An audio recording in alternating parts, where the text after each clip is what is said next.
अस्सलाम वालेकुम। उम्मीद है आप सब खैरियत से होंगी। आज फिर एक नए सूट लेकर हाजिर हुई हूँ। इसमें मैं आप लोगों को ये सूट तैयार करके दिखाऊंगी। तो उसके लिए जो ये लेकर आई हूँ, ये मैं इस तरह से जो पैच बना हुआ मिल जाता है ये ली हूँ, और ये सूट का ब्लैक सूट का कपड़ा लेकर आई हूँ। ये तो उसके साथ जो है ये इसको अटैच करूँगी, और ये इसके लिए थ्रेड है। देखती हूँ दोनों मिला करके किस तरह से डिज़ाइनिंग होती है। तो मैं ये फिर आप लोगों को सूट तैयार करके फिर इसकी डिटेलिंग आप लोगों को बताती हूँ कि किस तरह से ये सूट मैं तैयार की हूँ।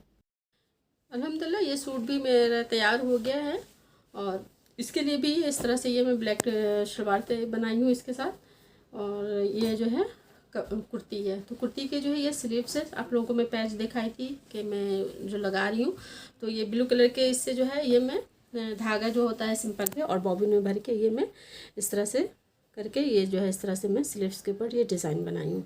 और इसी तरह से ये छोटा छोटा सा समोसे की तरह बना करके ये लगाई हूँ, और इसके अंदर फिर 2 इंच की ये पट्टी लगाई हूँ, फैशन पट्टी, ताकि ये देखने में ज़रा खूबसूरत लगे। तो इस तरह से ये जो है स्लीव्स तैयार की हूँ, और इसी तरह से ये फिर मैं इसके दामन पे चारों तरफ से ये लगाई हूँ इस तरह से अंदर की साइड पे इस तरह से लगाई हूँ। और ये जो है ये गला है, गले पे भी इस तरह से मैं इसको तैयार की हूँ। ये देखें, ये मैं आप लोगों को पैच दिखाई थी, तो उसकी जो है मैं कटिंग कर दी हूँ। कटिंग करके इसको 3 हिस्से में की हूँ। और आप शुरू से आप मेरी वीडियो देखिएगा तो आप लोगों को ये मैं पैच दिखा चुकी हूँ कपड़े के साथ कि ये किस तरह से मैं लेकर आई थी। तो इसको 3 हिस्से में कटिंग की हूँ करके, और इसको इसके ऊपर सेट की हूँ। तो पहले जो है मैं गला बनाने के लिए पहले ये मैं सादी सिलाई की हूँ, इसी तरह से बॉबिन में वो धागा भर करके ये इस तरह से करके सिलाई की हूँ। सिलाई करने के बाद उसके बाद मैं ये प्लेकेट लगाई हूँ इस तरह से ये बना करके, और उसके बाद इसके ऊपर ये जो है मैं अटैच की हूँ मशीन से ही की हूँ। जो सादी सिलाई की मशीन होती है उससे अटैच की हूँ। ये सिलाई आप लोगों को नज़र आ रही होगी। ये तो इस तरह से करके ये बिल्कुल रेडीमेड कुर्ती की तरह तैयार हुई है, और देखने में बहुत खूबसूरत लग रही है ये।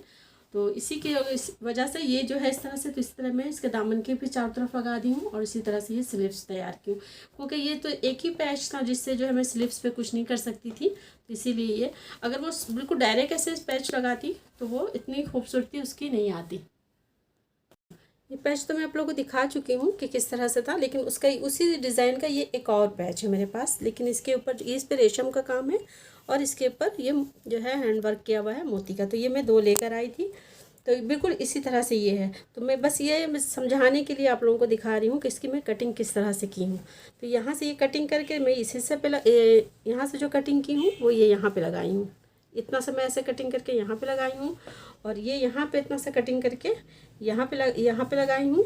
ये इस तरह से ये देखें, एक कटिंग करके यहाँ पे लगाई हूँ, और ये इधर वाला यहाँ लगाई हूँ, और ये जो सेंटर वाला था वो यहाँ पे लगाई हूँ। तो इस तरह से सेटिंग करके लगाई हूँ।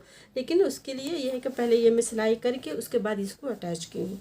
तो जिस तरह से ये कुर्ती जो है इस तरह बहुत खूबसूरत तैयार हुई है, और बिल्कुल रेडीमेड कुर्ती की तरह, और कलर भी बहुत खूबसूरत लग रहा है ब्लैक के साथ ये ब्लू। और इसका दुपट्टा जो है इसी तरह से ब्लैक का ब्लू दुपट्टा है जो मैं डाई के लिए दी हुई हूँ। अभी तक वो दुपट्टा आया नहीं है तैयार होके, तो सिर्फ इसलिए मैं ये कमीज़ दिखा रही हूँ। दुपट्टे पे सिर्फ ब्लैक और ये ब्लू कलर में 2 कलर में डाई करवाई हूँ। ये कलर इसलिए नहीं डाली हूँ कि ब्लैक का कलर जितना भी अच्छा वो कलर करके दें उसका कलर थोड़ा निकलता है, तो इसलिए इस पर अगर आ जाता तो फिर वो दुपट्टा ख़राब हो जाता। तो इसलिए सिर्फ ब्लैक और ये ब्लू, पल्लू जो है ब्लू करवाई हूँ, और बीच सेंटर में ब्लैक है। इस तरह से दुपट्टा डाई के लिए दी हुई हूँ, राउंड का दुपट्टा। तो इस तरह से ये मेरा सूट तैयार हुआ है। तो आप लोगों को कैसा लगा? अगर पसंद आया तो प्लीज़ मेरी वीडियो को लाइक और चैनल को सब्सक्राइब कीजिएगा। दुआओं में याद रखिएगा। बहुत बहुत शुक्रिया।